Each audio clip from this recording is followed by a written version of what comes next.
Assalamualaikum warahmatullahi wabarakatuh. Salam sejahtera bagi kita semua. Waalaikumsalam warahmatullahi wabarakatuh. Oke, pada kesempatan kali ini kami kelompok dari manajemen keuangan akan mempresentasikan materi mengenai saham dan obligasi. Namun sebelum ke sana, perkenalkan nama saya Rifki Hadidayat, NIM 1704030004 dan rekan-rekan saya. Saya Yuda Pratama, NIM 17040313. Saya Musyafa Hawari Ahmadi, NIM 17040317. Baiklah, terima kasih.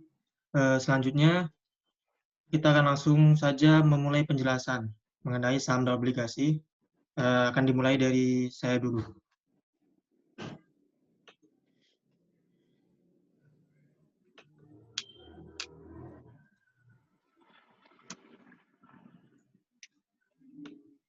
Sudah terlihat teman-teman?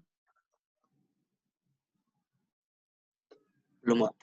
Mungkin belum saudara Rifki masih. Nah, baik, sudah terlihat. Sudah terlihat ya? Sudah terlihat? Sudah terlihat? Sudah nampak. Oke. Kita mulai saja. Saham dan obligasi. Maaf.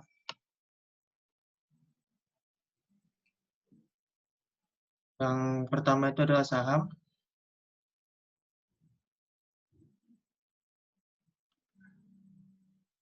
Saham itu adalah tanda kepemilikan seseorang atau badan dalam suatu perusahaan atau perseroan terbatas, di mana saham tersebut menerangkan bahwa pemilik kertas tersebut, yakni sahamnya, adalah pemilik perusahaan yang menerbitkan surat berharga atau saham tersebut. Keuntungan, ini screen mengalami gangguan. Keuntungan dalam kepemilikan saham. Yang pertama itu ada keuntungan bagi pemilik saham itu sendiri, yaitu capital gain, yang merupakan laba atau keuntungan yang didapat dari selisih harga jual saham yang lebih tinggi daripada harga beli sahamnya. Kemudian, keuntungan yang kedua bagi pemilik saham yaitu dividen atau laba atau keuntungan yang didapatkan dari distribusi dividen tunai emiten. Risiko kepemilikan saham. Ada beberapa risiko dari kepemilikan saham, yaitu capital loss atau kebalikan dari capital gain, yakni berupa ketika harga jual saham lebih rendah dibandingkan harga beli saham tersebut. Kemudian ada suspend, yaitu berupa diberhentikannya perdagangan saham tersebut oleh bursa efek dalam jangka waktu tertentu, misalnya 1 hari, 3 hari, dan sebagainya. Kemudian ada penilaian saham. Penilaian saham adalah nilai sekarang atau present value dari arus kas hasil nantinya yang diharapkan. Sebagai contoh, untuk aset yang berbentuk investasi saham, maka salah satu bentuk cash flow yang diharapkan oleh investor saham di masa yang akan datang adalah dividen dan capital gain dari saham yang dimiliki. Salah satu indikator yang sering menjadi fokus para investor dalam berinvestasi saham adalah dengan melihat pergerakan harga atau nilai saham di pasar. Kemudian kita lanjut ke obligasi. Obligasi merupakan satu surat berharga yang dikeluarkan oleh perusahaan kepada investor, dan penerbit surat berkewajiban memberikan suatu imbal hasil retun yang dibayarkan secara berkala. Jadi, simpelnya obligasi ini merupakan bentuk perjanjian di mana perusahaan ini seperti meminjam dana dari investor, dan investor ini mendapatkan dana atau keuntungan investasi dari obligasi ini. Keuntungan dalam kepemilikan obligasi. Yang pertama itu, pemilik obligasi atau investor memperoleh bunga secara rutin dan berkala. Kemudian, capital gain dari penjualan obligasi kepada investor lain. Kemudian, dana investor dalam obligasi pasti kembali dan memperoleh keuntungan lebih dari coupon rate. Kemudian, bunga dari obligasi lebih tinggi ketimbang bunga deposito. Yang kemudian, obligasi dapat dijadikan agunan untuk meminjam ke bank. Jenis-jenis obligasi ya ada 3. Yang pertama itu berdasarkan penerbitnya ada cover bond atau treasury bond yang merupakan obligasi yang diterbitkan oleh pemerintah, misalnya oleh bank sentral atau Kementerian Keuangan. Kemudian ada corporate bond. Corporate bond yaitu obligasi yang diterbitkan oleh suatu perusahaan. Kemudian ada municipal bond, yaitu obligasi yang diterbitkan oleh pemerintah daerah untuk membiayai proyek-proyek tertentu di daerah tersebut. Kemudian jenis obligasi dari sistem pembayaran bunganya itu juga ada 3. Yang pertama ada zero coupon bond, yaitu obligasi yang pembayaran bunganya dilakukan pada saat yang bersamaan pada saat jatuh tempo. Kemudian ada coupon bond, yaitu obligasi yang pembayaran kuponnya dilakukan secara berkala, sesuai dengan ketentuan penerbit obligasi. Kemudian ada fixed coupon bond, merupakan obligasi yang tingkat kupon bunga telah ditetapkan sebelum periode penawaran di pasar utama. Kemudian jenis obligasi selanjutnya yaitu berdasarkan karakteristiknya. Yang pertama itu ada callable bond, yaitu obligasi yang hanya dapat ditarik pada saat jatuh tempo. Kemudian ada convertible bond, yaitu obligasi yang dapat dikonversi menjadi saham oleh pemegang obligasi. Dan yang selanjutnya adalah non-convertible bond, yaitu obligasi yang tidak dapat dikonversi menjadi saham. Karakteristik obligasi, yang pertama itu ada nilai obligasi, yang dimana pihak yang menerbitkan obligasi itu harus menjelaskan besar dana yang dibutuhkan. Hal itu dikenal dengan istilah jumlah emisi obligasi. Adapun penentuan besar jumlah obligasi yang diterbitkan tersebut ditentukan oleh aliran arus kas, besar kebutuhan, serta juga kinerja bisnis. Kemudian ada jangka waktu obligasi, yaitu jatuh tempo obligasi itu mulai dari 1 tahun sampai pada 10 tahun. Biasanya masa jatuh tempo obligasi tersebut ada 5 tahun. Pada umumnya investor lebih menyukai obligasi jangka pendek, sebab hal tersebut dianggap memiliki sedikit risiko. Kemudian ada principal and dan coupon rate, yaitu di mana principal rate ini merupakan suatu besaran uang yang harus dibayarkan oleh penerbit obligasi kepada pemegang obligasi di masa jatuh tempo.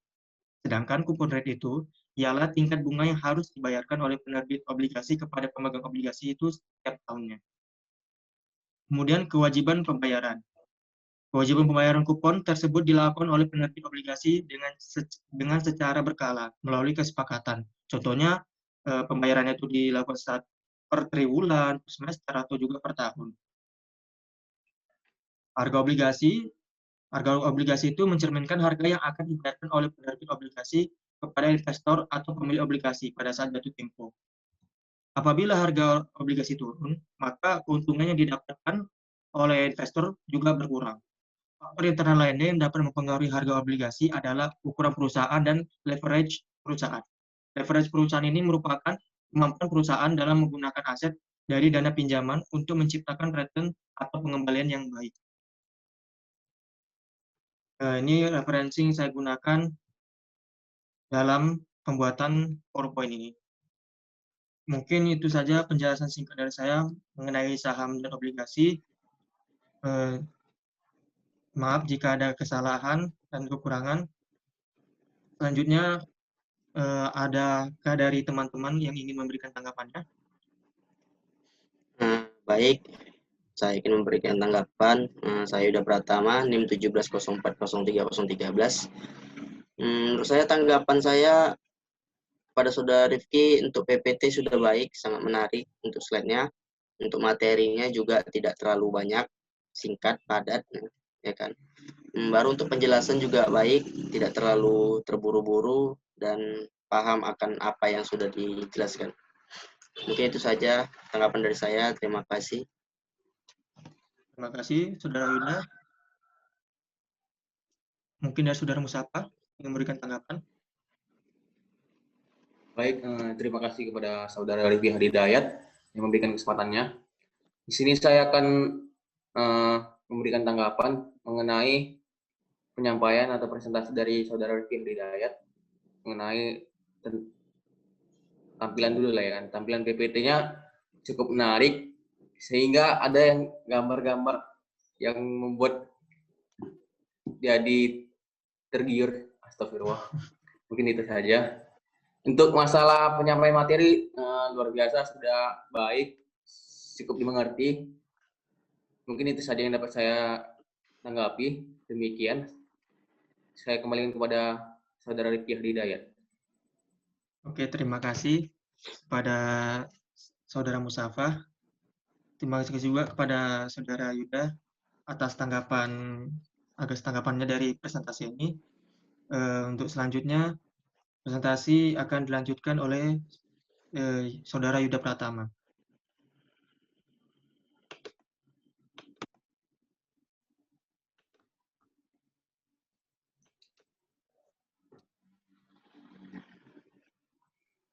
Mohon maaf.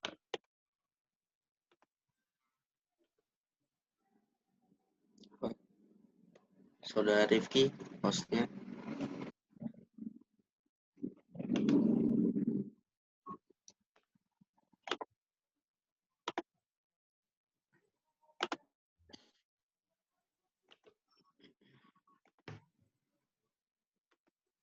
Baik, sudah kelihatan slide-nya. Sudah, Yuda. Baik, saya akan menjelaskan mengenai saham dan obligasi. Yang pertama itu saham. Saham, menurut Darmaji, saham adalah tanda penyertaan atau kepemilikan seseorang atau badan dalam suatu perusahaan atau perseroan terbatas di mana saham tersebut menerangkan bahwa pemilik kertas tersebut adalah pemilik perusahaan yang menerbitkan surat berharga tersebut.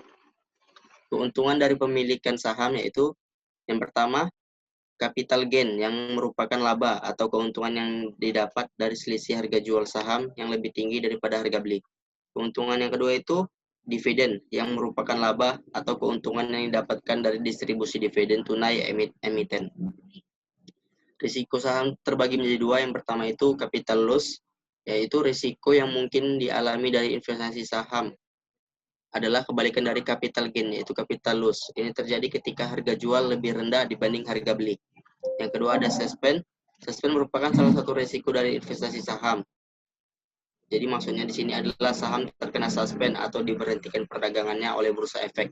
Dengan begitu, berarti para investor tidak bisa menjual sahamnya hingga suspendnya dicabut. Selanjutnya ada penilaian saham. Penilaian saham adalah nilai sekarang atau present value dari arus kas imbal hasil yang diharapkan. Sebagai contohnya, untuk aset yang berbentuk investasi saham, maka salah satu bentuk cash flow yang diharapkan oleh investor di masa yang akan datang adalah dividen dan capital gain dari saham yang dimiliki. Salah satu indikator yang sering menjadi fokus para investor dalam berinvestasi saham adalah dengan melihat pergerakan harga atau nilai saham di pasar. Menurut Sunaria, untuk menentukan nilai saham, pemodal harus melakukan analisis terlebih dahulu terhadap saham-saham yang ada di pasar modal guna menentukan saham atau melakukan portofolio. Selanjutnya ada obligasi. Menurut Manurung, obligasi merupakan surat berharga yang dikeluarkan oleh penerbit kepada investor, dan penerbit berkewajiban memberikan suatu imbal hasil berupa kupon yang dibayarkan secara berkala dan nilai pokok ketika obligasi tersebut mengalami jatuh tempo.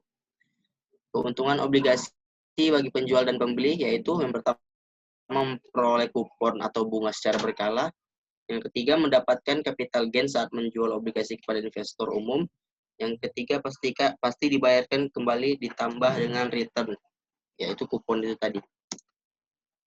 Jenis obligasi. Yang pertama itu berdasarkan penerbitnya. Jenis obligasi terbagi menjadi tiga. Yang pertama government bond atau treasury bond yang merupakan obligasi yang diterbitkan oleh pemerintah. Yang kedua ada corporate bond, obligasi yang diterbitkan oleh suatu perusahaan. Yang ketiga ada municipal bond, obligasi yang diterbitkan oleh pemerintah daerah. Jenis kedua yaitu berdasarkan sistem pembayaran bunga, terbagi menjadi tiga. Yang pertama zero coupon bonds, yaitu obligasi yang pembayaran bunganya dilakukan pada saat yang bersamaan pada saat jatuh tempo. Yang kedua ada coupon bonds, yaitu pembayaran kuponnya dilakukan secara berkala sesuai dengan ketentuan penerbit obligasi. Yang ketiga ada fixed coupon bond, yang obligasinya tingkat kupon bunga telah ditetapkan sebelum periode penawaran di pasar utama. Jenis ketiga yaitu berdasarkan jenis dan karakteristiknya. Yang pertama ada callable bond, yaitu obligasi yang hanya dapat ditarik pada saat itu tempo. Yang kedua ada convertible bond, yaitu obligasi yang dapat dikonversi menjadi saham oleh pemegang obligasi. Dan yang ketiga non-convertible bond, yaitu obligasi yang didapat setelah dikonversi menjadi saham.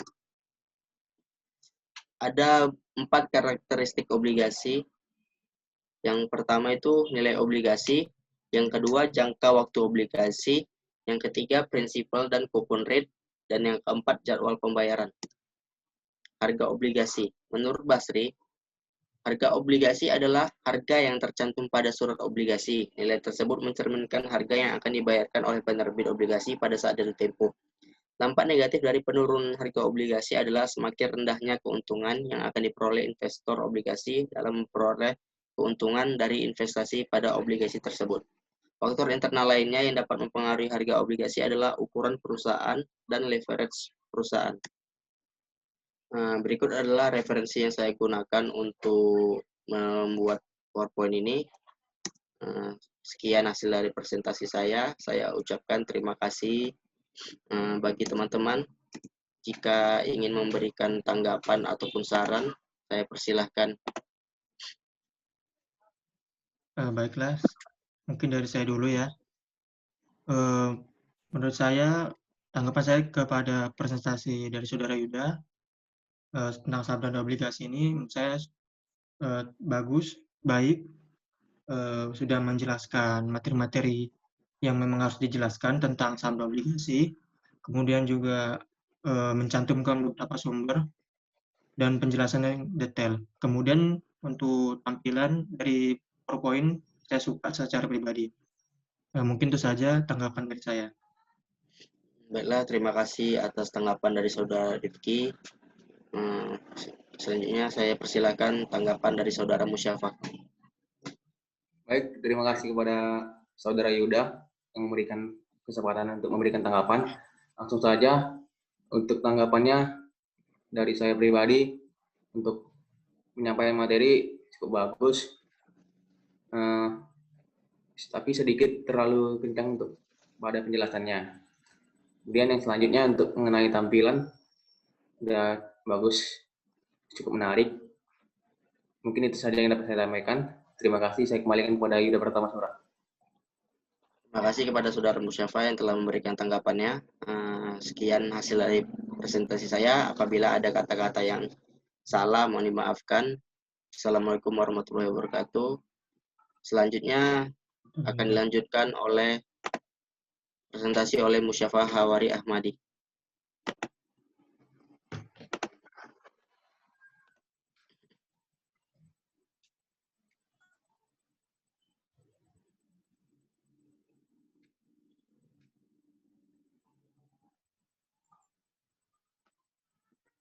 Apa sudah nampak kan kawan? Sudah. Sudah itu, Mus. Baiklah. Assalamualaikum warahmatullahi wabarakatuh. Waalaikumsalam warahmatullahi wabarakatuh. Sebelumnya perkenalkan, nama saya Musyafaq Hawari Ahmadi, 17040317. Di sini saya akan menjelaskan mengenai saham dan obligasi dengan mata kuliah manajemen keuangan kelas A. Baiklah, di sini bisa kita lihat ada daftar isinya. Yang pertama adalah pengertian saham, yang kedua keuntungan dari pemilikan saham, yang ketiga adalah risiko saham, yang keempat penilaian saham, yang kelima pengertian obligasi, yang keenam adalah keuntungan obligasi bagi penjual dan pembeli, yang ketujuh adalah jenis-jenis obligasi, yang kedelapan adalah karakteristik obligasi, dan yang terakhir adalah harga obligasi. Baiklah, yang pertama adalah mengenai pengertian saham. Jadi, saham merupakan salah satu instrumen pasar keuangan yang paling populer. Menerbitkan saham merupakan salah satu pilihan perusahaan ketika ingin mendapatkan pendanaan pada sebuah perusahaan. Jadi, menurut seseorang dermaji, saham adalah tanda penyertaan atau kepemilikan seseorang atau badan dalam suatu perusahaan atau perseroan terbatas di mana saham tersebut menerangkan bahwa pemilikan kertas tersebut adalah pemilik perusahaan yang berharga tersebut. Selanjutnya, keuntungan dari pemilikan saham. Jadi, ini ada dua keuntungan. Yang pertama, keuntungan bagi pemilik saham yaitu capital gain yang merupakan laba atau keuntungan yang didapat dari selisih harga jual saham yang lebih tinggi daripada harga beli.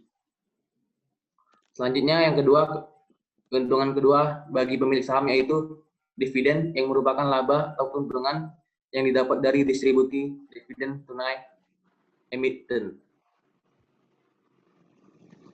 Selanjutnya, risiko saham. Jadi di sini ada 2 risiko saham. Risiko pertama adalah capital loss. Jadi risiko pertama ini yang dialami dari investasi saham itu adalah kebalikan dari capital gain, yaitu capital loss. Itu terjadi ketika harga jual lebih rendah dibanding harga beli. Risiko yang kedua adalah suspend. Jadi selain capital loss, suspend merupakan salah satu risiko dari investasi saham. Maksudnya di sini adalah saham terkena suspend atau diberhentikan perdagangannya oleh Bursa Efek. Selanjutnya, penilaian saham. Maksud dari penilaian saham ini adalah nilai sekarang atau present value dari arus kas imbal hasil yang diharapkan. Jadi salah satu indikator yang sering menjadi fokus para investor dalam berinvestasi saham adalah dengan melihat pergerakan harga atau nilai saham di pasar. Selanjutnya mengenai pengertian obligasi.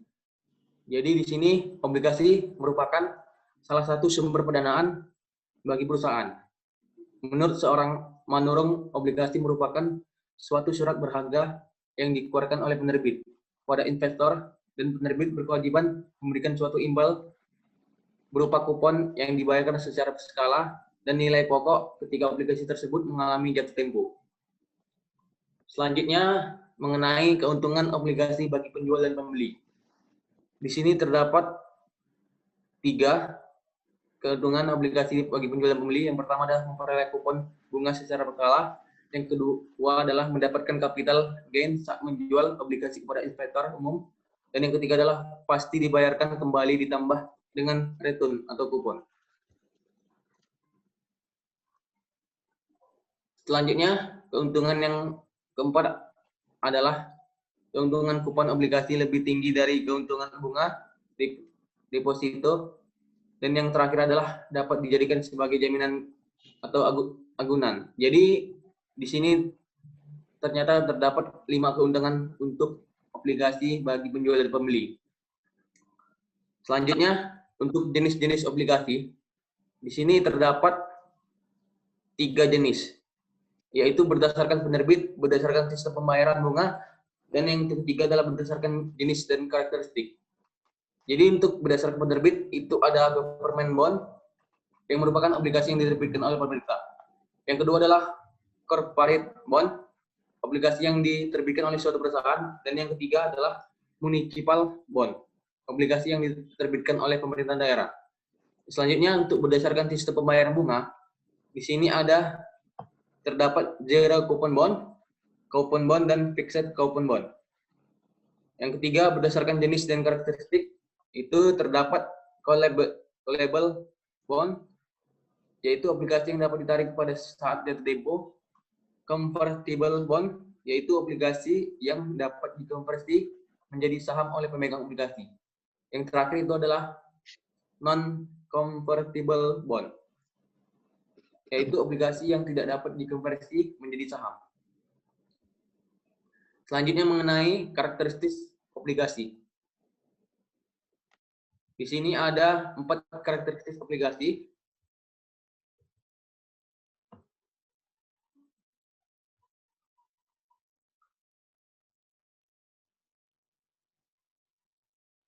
Maaf, ada sedikit gangguan. Yang pertama adalah karakteristik nilai obligasi. Jadi maksud dari karakteristik nilai obligasi adalah pihak yang menerbitkan obligasi itu harus menjelaskan besar dana yang dibutuhkan. Yang kedua, jangka waktu obligasi.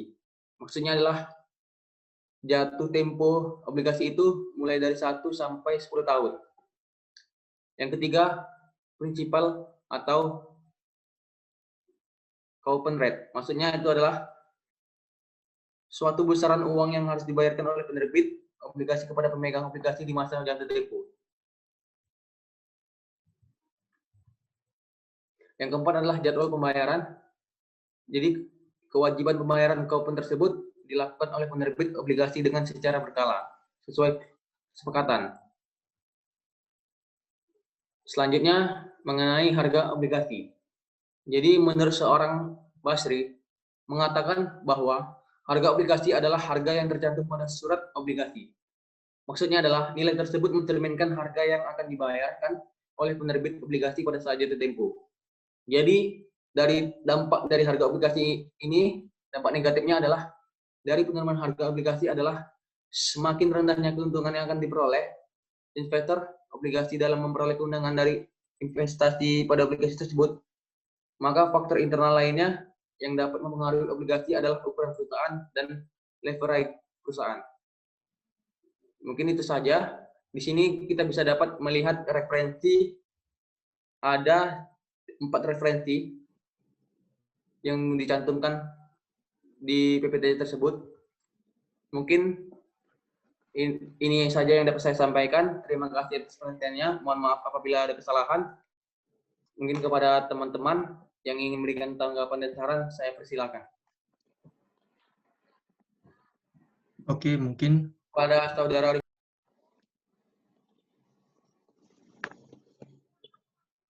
Oke, tanggapan dari saya untuk presentasi dari Saudara Mustafa, secara keseluruhan presentasi sudah baik menurut saya, bagus. Tampilan juga bagus, materi yang disampaikan juga sesuai dengan apa yang diinginkan, bagus juga. Namun ada sedikit kekurangan tadi, sebetulnya bukan kayak kekurangan ya, kesalahan teknis, yaitu tadi ada beberapa loncat-loncatan PowerPoint-nya. Sebelum dijelaskan itu saja. Tapi secara keseluruhan sudah bagus. Itu saja tanggapan dari saya.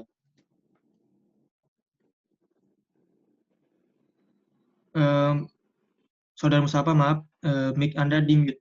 Lagi mute ya mic-nya.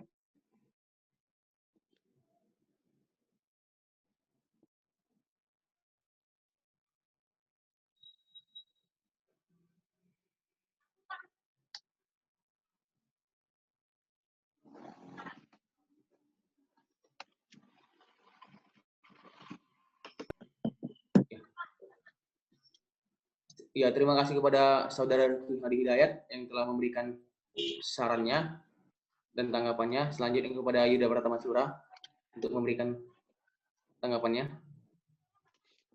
Baik, saya akan memberikan tanggapan kepada Saudara Musyafa.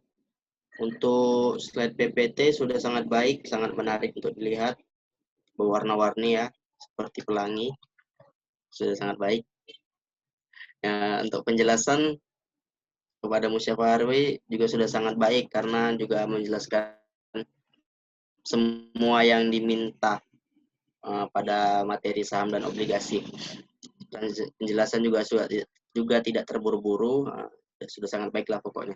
Mungkin itu saja yang dapat saya berikan tanggapan kepada Saudara Musyafa. Terima kasih. Baiklah, terima kasih kepada Saudara Yuda Pratama yang memberikan saran dan tanggapannya. Jadi untuk kawan-kawan, mohon maaf apabila ada kesalahan kata dan sampaian kata dan perbuatan. Terima kasih atas perhatiannya.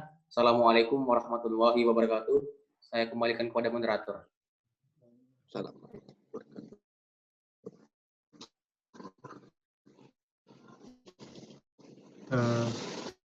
Baiklah, mungkin itu saja penyampaian presentasi dari kami mengenai materi saham dan obligasi. Terima kasih telah menonton video ini. Jangan lupa tinggalkan like dan share ke teman-teman kalian. Semoga video ini bermanfaat. Kemudian juga jika kami ada salah kata maupun dalam penyampaian, kami mohon maaf. Akhir kata, terima kasih. Assalamualaikum warahmatullahi wabarakatuh. Waalaikumsalam warahmatullahi wabarakatuh.